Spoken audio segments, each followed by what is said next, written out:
Okey, selamat pagi dan selamat sejahtera kepada semua pelajar. Pelajar-pelajar semua sihat ke? Sihat, cikgu. Okey, baik. Okey, bagi menceriakan kelas kita pada hari ini, okey saya akan kalau kita menyanyi lagu boleh tak? Boleh. Tak nak. Kenapa tak nak pula? Boleh, boleh je. Bagi kita bagi nak ceria kelas kita. Boleh? Boleh tak? Boleh lah, cikgu. Okey, jom kita menyanyi satu lagu dulu. Okey? Okey, semua. Come on. Apa khabar tingginya bumi kita? Apa kisah kaya untuk berbicara? Kalau tinggi untung jadi bintang, oh kalau rendah masih jadi bintang. Bila budi melingkar anak asuhan, adanya berbudi berbangsa akan kehidupannya.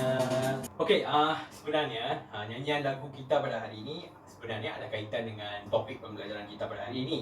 Baik, hari ini kita akan belajar tentang peribahasa. Baik, hari ini daripada pembelajaran kita pada hari ini kita dapat mengenali jenis-jenis peribahasa yang terdapat dalam bahasa Melayu dan juga dapat menerapkan penggunaan peribahasa dalam aspek lisan dan juga penulisan. Okey, pelajar-pelajar semua sudah bersedia ke untuk topik pembelajaran kita pada hari ini? Sedia. Betul, sedia? Betul. Macam tak sedia aja. Okey, hari ini kita akan belajar tentang peribahasa. Okey, peribahasa ni terdiri daripada 5 jenis. Okey, yang pertamanya adalah peribahasa jenis bidalan. Okey, bidalan. Okey, yang kedua peribahasa jenis pengumpamaan. Pengumpamaan. Dan yang ketiga, peribahasa jenis perbilangan. Perbilangan. Okey, yang keempat, peribahasa jenis pepatah. Pepatah. Dan yang kelima adalah peribahasa jenis simpulan bahasa. Simpulan bahasa. Okey. Okey, Karim, sila ulang apa jenis-jenis peribahasa yang terdapat dalam bahasa Melayu? Bidalan, pengumpamaan, perbilangan, pepatah, simpulan bahasa. Okey, baik. Okey, terdapat 5 jenis dalam peribahasa bahasa Melayu kita. Okey. Bidalan ini untuk pengetahuan anda semua, bidalan ini merupakan kiasan yang diumpamakan kepada perkara lain. Contohnya kita mengambil ala biasa, tegal biasa. Ini merupakan contoh peribahasa lah. Ala biasa, tegal biasa. Maksudnya perkara yang sukar akan menjadi mudah apabila biasa dilakukan. Okey, yang seterusnya adalah peribahasa jenis pengumpamaan. Pengumpamaan ini senang saja. Kita mengambil sesuatu perkara itu umpama sesuatu perkara yang lain. Contohnya apa dia? Bak manik putus tali. Dalam buku teks anda boleh lihat bak manik putus tali. Okey, maksudnya adalah air mata yang bercucuran. Baik, yang seterusnya peribahasa yang ketiga. Jenis peribahasa yang ketiga adalah jenis peribahasa perbilangan. Baik, perbilangan ini bermaksud bidalan yang telah menjadi seperti undang-undang. Okay, perbilangan ini membawa maksud bidalan yang menjadi seperti undang-undang. Perkara yang biasa dilakukan dari zaman dahulu hingga zaman sekarang, perkara itu masih dilakukan dan perkara itu akan menjadi undang-undang dalam kalangan masyarakat kita. Sebagai contohnya, ini merupakan peribahasa yang biasa digunakan dalam kalangan masyarakat kita, iaitu bulan air kerana bermentung, bulan manusia kerana Wafakat. betul. Bulan air kerana bermentung, bulan manusia kerana muafakat. Yang ni semua orang tahulah kalau peribahasa ni dia membawa maksud bekerjasama. Okey. Dan peribahasa yang keempat yang biasa yang jenis peribahasa yang keempat adalah pepatah. Peribahasa jenis pepatah. Baik.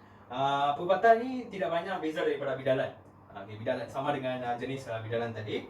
Tetapi pepatah ini dia mementingkan pengajaran dan juga pendidikan. Pepatah ni kalau kita tengok jenis pepatah ni dia macam membawa kepada sesuatu pengajaran. Kita dapat mempelajari sesuatu daripada pepatah tersebut. Dan dicipta berdasarkan peristiwa yang berlaku dalam kehidupan harian kita. Okey? Contohnya, ini merupakan peribahasa yang terdapat dalam buku teks anda. Anda boleh lihat, iaitu ada padang, ada belalang. Ada air, adalah ikan. Ada batang, adalah cendawan tumbuh. Ini merupakan pepatah yang yang biasa saja. Dan pepatah ini dia membawa maksud setiap kawasan ataupun tempat ada adat bersamanya yang tersendiri. Okey. Dan yang terakhir, jenis peribahasa yang terakhir adalah peribahasa jenis simpulan bahasa. Dan rangkaian perkataan yang indah. Okey, mesti anda tertanya-tanya, ini peribahasa ke simpulan bahasa? Ini merupakan peribahasa jenis simpulan bahasa. Kalau peribahasa bergabung dengan simpulan bahasa, mesti perkataan yang wujud daripada perkara ini akan menjadi indah. Okey, sebagai contohnya, seperti mana yang terdapat dalam buku teks anda, buah tangan. Okey, ini semua orang tahu lah, buah tangan kita ambil pergi hospital kalau kita pergi pelawat ke apa-apa ke, okey. Dan kaki bangku, tangkai jering, okay, ini merupakan contoh lah. Kaki bangku dia membawa maksud orang yang tak tahu main bola. Dan tangkai jering merupakan orang yang kedukut. Okey, baik pelajar-pelajar, kita dah selesai belajar tentang jenis-jenis peribahasa yang terdapat dalam bahasa Melayu. Okey, saya akan mengulang lagi. Jenis-jenis peribahasa yang terdapat dalam bahasa Melayu kita terdapat 5, iaitu jenis peribahasa bidalan, jenis peribahasa pengumpamaan, jenis peribahasa perbilangan, jenis peribahasa pepatah, dan juga jenis peribahasa simpulan bahasa. Okey, baik. Okey, hari ini saya akan bagi latihan pengukuhan lah bagi kita memahami topik pembelajaran kita dengan sedalam-dalam yang mungkin. Okey, baik. Latihan pertama. Okey, tolong semua buka surat 82 dalam buku teks anda. Baik, cikgu. Okey. Okey, sekarang ni di situ anda boleh nampak ada 3 situasi kan? 3 situasi dialog, sesi dialog antara kawan-kawan. Okey. Okey, saya nak Karim menjadi ketua kumpulan nombor 1, bagikan kepada kira kumpulan, dan Karim menjadi ketua kumpulan nombor 1. Lim menjadi ketua kumpulan nombor 2, dan juga Vinosha menjadi ketua kumpulan nombor 3. Okey. Okey, sekarang ni anda kena berbincang dalam kalangan kumpulan anda dan teka peribahasa yang sesuai untuk situasi tersebut. Okey, boleh ya? Okey, masa pun telah tamat. Okey, saya akan tanya. Yang pertama, siapa dia? Situasi yang pertama. Okey, Vinosha. Apakah tolong baca situasi dialog tersebut sekali dengan peribahasa yang anda telah teka dalam dialog tersebut. Wah, bersih sungguh tempat ini. Dahulu tidak begini. Lain hulu, lain parang, lain dahulu, lain sekarang. Kini kesedaran tentang penjagaan kebersihan di tempat awam semakin meningkat. Okey, betul ke jawapan dia? Betul ke? Semua betul kan? Betul, cikgu. Okey, betul jawapan dia. Peribahasa yang sesuai lah untuk dialog tersebut. Ya, Okey. cikgu. Okey, yang kedua. Siapa dia yang kedua? Lim ke Karim? Saya cikgu. Okey, Karim. Okey, jawab Okey. yang kedua. Minggu lepas saya dan Katrina ke tempat perkilahan yang berhampiran dengan rumah saya. Keadaannya agak mendukacitakan. Betulkah begitu Katrina? Betul Irwan. Peribahasa ada mengatakan tak tumbuh tak melata, tak sungguh orang tak kata. Okey. Okey, kawan-kawan Karim, betul tak jawapan yang disebut oleh Karim tadi? Betul. Memang betul lah. Okey, tahniah kepada Karim dapat teka jawab peribahasa yang sesuai. Dan yang ketiga, Lim kan? Ya, saya cikgu. Okey, Lim. Cuba jawab. Aduhai, sungguh tak sangka, janganlah kita menjadi seperti kera mendapat bunga. Ya, kesedaran tentang penjagaan tempat awam perlu bermula dari rumah. Ibu bapa perlu menjadi contoh kerana bagaimana acuan begitulah kuihnya. Dan bapa murid anak rintik. Okey. Lim, adakah anda pasti dengan jawapan yang anda telah berikan? Ya, cikgu. Betul. Betul. Okey, pelajar-pelajar lain, betul tak jawapan dia? Betul, Okey, cikgu. betul lah, pandai Lim ni dapat tukar 3 peribahasa. Tahniah kepada kumpulan Lim. Okey, berikan tepukan kepada diri anda sendiri kerana dapat meneka peribahasa dengan tepat. Okey, seterusnya anda telah berjaya melakukan latihan pertama dengan baik. Okey, seterusnya kita pergi mendalam lagi sikit, latihan 2. Okey, latihan 2 ni saya akan berikan latihan 2 dengan 3 dalam ni. Okey, Karim, boleh ambil? Okey, Karim. Okey, boleh bagikan kepada pelajar-pelajar semua. Okey, dalam kertas tersebut ada latihan 2 dan juga latihan 3. sekali lah. Okey. Latihan 2 ni anda perlu lengkapkan tempat kosong dengan peribahasa yang sesuai.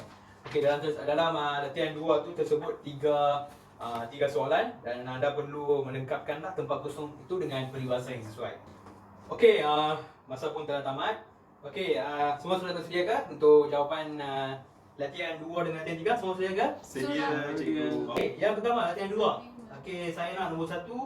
Nombor 1 siapa dia? Siapa nak? Saya cikgu, saya. Okey, Minosha. Okey, baca ayat tersebut dan juga peribahasa yang sesuai untuk ayat tersebut. Ibu bapa hendaklah mendidik anak sejak kecil, bak kata pepatah, menuntut bulu biarlah dari rebungnya. Okey, soalan yang kedua bagus. Tanya kepada kumpulan Minosha tadi dapat meneka jawapan dengan yang betul. Okey, soalan 2 siapa nak wakil untuk jawab soalan 2? Saya cikgu. Wei Karim. Cari lagi Karim. Okey. Bekerjalah di negeri orang dulu, kerana orang tua-tua mengatakan jauh perjalanan luas pandangan, nasihat ibu kepada orang. Okey. Okey, memang betul lah jawapan yang diberikan oleh Karim. Sebab kita tengok peribahasa jauh perjalanan, luas pandangan. Kalau kita pergi dalam sesuatu bidang ataupun sesuatu pekerjaan, kita kalau masuk untuk kerja yang baru, kita perlu mengajar, kita perlu ataupun kita perlu belajar dulu apakah ciri-ciri yang terdapat dalam pekerjaan tersebut. Ataupun dalam contoh anda sebagai pelajar, anda mungkin tidak tahu apakah peribahasa sebelum ni. Mungkin tak tahulah sebab anda dah tingkatan 4 memang tahulah peribahasa tu apa dia. Tetapi mungkin anda tak tahu jenis-jenis peribahasa yang terdapat dalam bahasa Melayu kita. Tetapi hari ini saya rasa anda dah tahu kan apakah jenis-jenis yang terdapat dalam peribahasa. Sebab itulah jauh perjalanan, luas pandangan. Kalau kita mempelajari sesuatu itu dengan jauh, kita akan dapat pandangan ataupun pengalaman yang luas. Okey? Okey, yang ketiga, soalan yang ketiga siapa nak wakil? Saya cikgu. Okey, Lim. Tolong bangun dan jawab. Sebagai rakyat Malaysia, kita mestilah mempertahankan negara kita daripada dijajah oleh musuh. Berkata pepatah, biar putih tulang, jangan putih mata. Okey, betul lah. Biar putih tulang, jangan putih mata.